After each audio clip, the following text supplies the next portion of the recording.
नमस्कार दोस्तों, मैं अभिलाष सूर्यवंशी आप सभी का स्वागत है। चलिए आज हम देखते हैं घातांक एवं करणी इंडिसेस एवं सर्ट्स। तो घातांक है क्या? तो जब हम किसी संख्या का उसी में जितने बार गुणा करते हैं उतने को उस संख्या का घात कहते हैं या पावर कहते हैं, और उस संख्या को आधार कहते हैं या बेस कहते हैं। जैसे कि यहाँ पर है a की घात n, तो n यहाँ पर घात या पावर है और a जो है आधार या बेस है। चलिए इसे एक उदाहरण के साथ देखते हैं। जैसे कि मैं लिखता हूँ 2 की घात 4, इसका मतलब है 2 का 2 में ही 4 बार गुणा, 2 गुणा 2 गुणा 2 गुणा 2, तो इसका मान क्या हो जाएगा? 2 दूनी 4, 4 दूनी 8, 8 दूनी 16। तो 2 की घात 4 का मान इस प्रकार 16 प्राप्त होता है। तो यहाँ पर 2 क्या है? आधार है और 4 पावर या घात है। तो घातांक से संबंधित प्रश्नों का हल कुछ निश्चित नियमों या सूत्रों के द्वारा ही संभव है, जिन्हें जानना अति आवश्यक है। ये सूत्र कौन कौन से हैं? तो पहला है घातांकी गुणनफल पर आधारित। तो यदि गुणनफल की क्रिया में आधार यदि समान हो तो उनकी घातें आपस में जुड़ जाती हैं।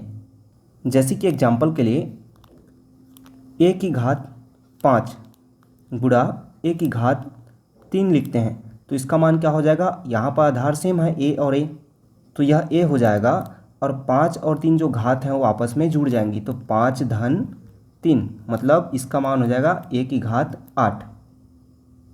इसी प्रकार दूसरा सूत्र है, यदि भाग की क्रिया में आधार समान हो तो भाज्य वाली घात में से भाजक वाली घात को घटा देते हैं और उसे आधार के घात के रूप में लिख लेते हैं।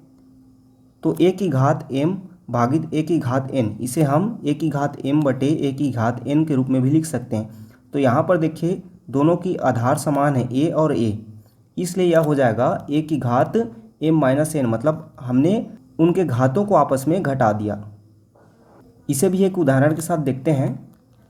तो a की घात 5 भागित a की घात 3 बराबर क्या हो जाएगा?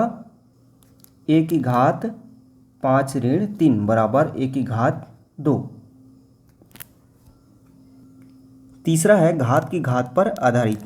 जैसे कि a की घात m पूरे की घात n पूरे की घात l इस प्रकार से हो, अर्थात घात की भी घात बनती जा रही हो, तो सभी घातों को आपस में गुणा करके आधार के घात के रूप में लिख देते हैं। अर्थात a की घात m गुणा n गुणा l इस रूप में हो जाएगा। एग्जाम्पल के लिए a कोई संख्या है, उसकी घात 2 है और पूरे की घात 5 है और इस पूरे की घात 4 है, तो इसका मान क्या हो जाएगा?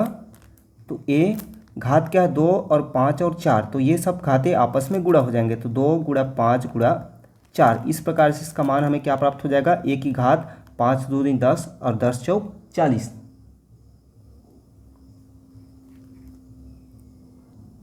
देखिए चौथा है संयुक्त घात पर आधारित। जैसे कि a गुणा p, इन दोनों का घात क्या है? n है, तो इसका मतलब होता है कि a और b जो अलग अलग पद हैं इनका घात अलग अलग होंगी। जैसे कि a की घात n गुणा b की घात n हो जाएगी। इसी प्रकार यह भाग पर भी लागू होगा। जैसे कि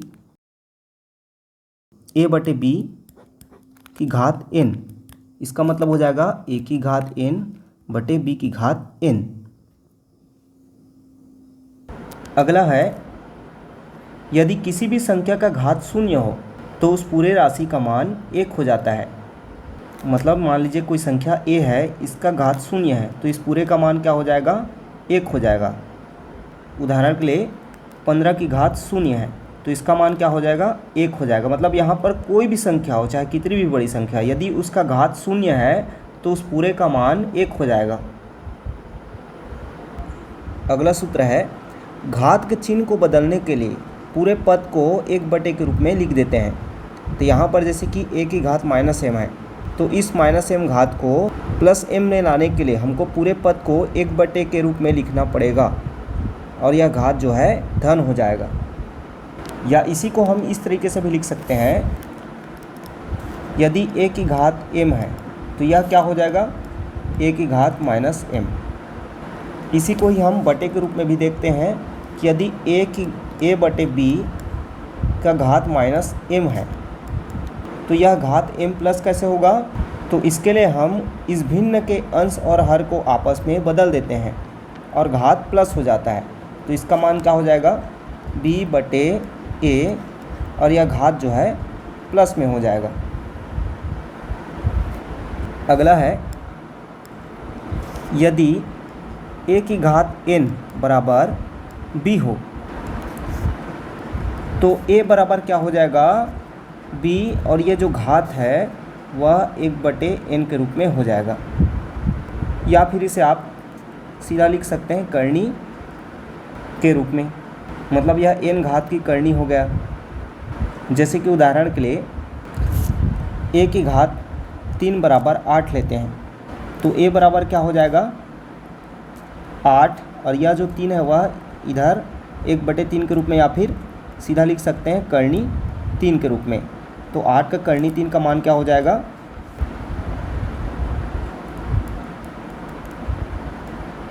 2 हो जाएगा। और इसी तरह यह यदि a की घात 1 बटे n हो, a बराबर b हो, तो यहाँ पर a बराबर क्या हो जाएगा, b का घात n हो जाएगा। तो ये हो गए हमारे घातांक के सूत्र। इन्हीं सूत्रों का प्रयोग करके हम घातांक से संबंधित सभी प्रकार के प्रश्नों को हल करेंगे। तो ये सूत्र बहुत इंपॉर्टेंट है, इन सूत्र को आप अच्छे से समझ लीजिए। चलिए अब देखते हैं करनी या शर्ट्स के बारे में। तो करनी का मतलब होता है मूल निकालना, अर्थात यदि कोई संख्या करनी के रूप में लिखी हो, मतलब उसका मतलब है उसका मूल निकालना। तो करनी का चिन्ह क्या होता है, यह करनी का चिन्ह होता है। अब इसके ऊपर हम करनी का घात लिखते हैं, वह 2, 3, 4, 5 कुछ भी लिख सकते हैं। तो सामान्यतः हम जो करनी लिखते हैं इसका घात होता है 2, मतलब इसका मतलब 2 घात भी होता है। तो 2 घात की करनी को हम सामान्यतः करनी के रूप में लिखते हैं। तो यह करनी x है, यहाँ पर करनी की घात 2 है जिसे हम सामान्यतः लिखते नहीं हैं, तो इसे हम इस तरीके से भी लिख सकते हैं, जिसका मान x का घात 1 बटे 2 हो जाएगा। इसी तरह का यह 3 घात की करनी है और यह 4 घात की करनी है, मतलब यहाँ पर हमें x का वर्गमूल निकालना है, यहाँ पर हमें x का घनमूल निकालना है, यहाँ पर हमें x का चतुर्थमूल निकालना है। तो जैसे कि इसे एक उदाहरण के साथ समझते हैं, यहाँ पर हम 27 की 3 घात करनी लिख देते हैं। तो इसका मान क्या हो जाएगा, अब देखिए इसे हम क्या लिख सकते हैं, बोला मैंने आपको 27 की घात 1 बटे 3 लिख सकते हैं, और इस 27 को हम 3 की घात 3 लिख सकते हैं, और पूरे का घात 1 बटा 3। तो ये क्या हो जाएगा, 3 और 3 आपस में कट जाएंगे, तो यह क्या हो गया 3। इस प्रकार हमें 27 का घनमूल 3 प्राप्त हो गया। चलिए अब जिस प्रकार हम घातांक के कुछ सूत्र देखे थे, उसी प्रकार हम करनी के भी कुछ सूत्र देखते हैं, जिनका प्रयोग करके हम आगे प्रश्नों को हल करेंगे। तो पहला है कि यदि किसी संख्या का n घात की करनी हो और पूरे का घात n हो, तो इसका मान क्या हो जाएगा, a प्राप्त होगा। और यह कैसे प्राप्त होगा, तो इसे हम क्या लिख सकते हैं, a की घात 1 बटे n लिख सकते हैं, और पूरे का घात क्या है, n है, तो यह हो जाएगा n और n कैंसिल। तो इस प्रकार हमें a प्राप्त हो जाएगा। उदाहरण के रूप में आप देख भी सकते हैं, जैसे कि 2 की करनी 3 और पूरे का घात 3 लिख देते हैं, तो यह क्या हो जाएगा, 2 का घात 1 बटे 3 और पूरे का घात 3, 3 और 3 कैंसिल हो गया। इस प्रकार हमें 2 प्राप्त हो जाएगा। दूसरा है गुणनफल पर आधारित, कि यदि कोई 2 या 2 से अधिक संख्याएं हैं और उनके पूरे के करनी का घात n हो, तो इसे हम अलग अलग करनी के घात के रूप में भी लिख सकते हैं। यहाँ पर करनी की घात समान है और अंदर की संख्याएं अलग अलग हैं। इसी को ही हम इस तरह भी लिख सकते हैं, भाग के रूप में a बटे b, और दोनों का कॉमन क्या है, घात करनी की n है, तो इसे हम करनी एक ये भी लिख सकते हैं चौथा है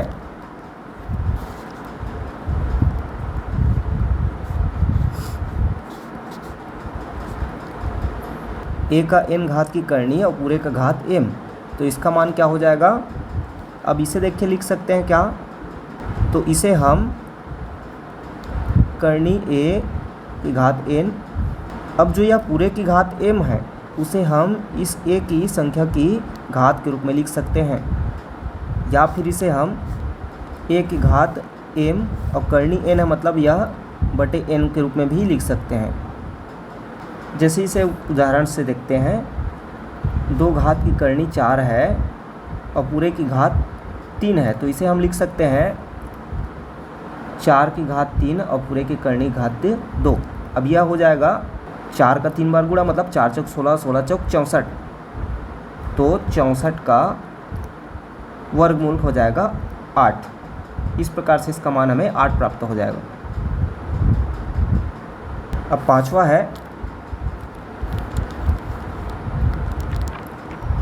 यदि किसी करनी की भी करनी हो तो करनी के घातों को आपस में गुणा कर देते हैं। जैसे कि करनी n और पूरे की करनी m है, तो दोनों करनी की घातें आपस में गुणा हो जाएंगी, मतलब m गुणा n हो जाएंगी। या फिर इसी को लिख सकते हैं a की घात 1 बटे m गुणा n। तो ये हो गए करनी के सूत्र। अब देखिए मैंने आपको घातांक एवं करनी दोनों के सभी प्रकार के सूत्रों को बता दिया है। आप इसे अच्छे से समझ लीजिए, याद कर लीजिए, क्योंकि इसी से ही हम सभी प्रश्नों को हल करेंगे।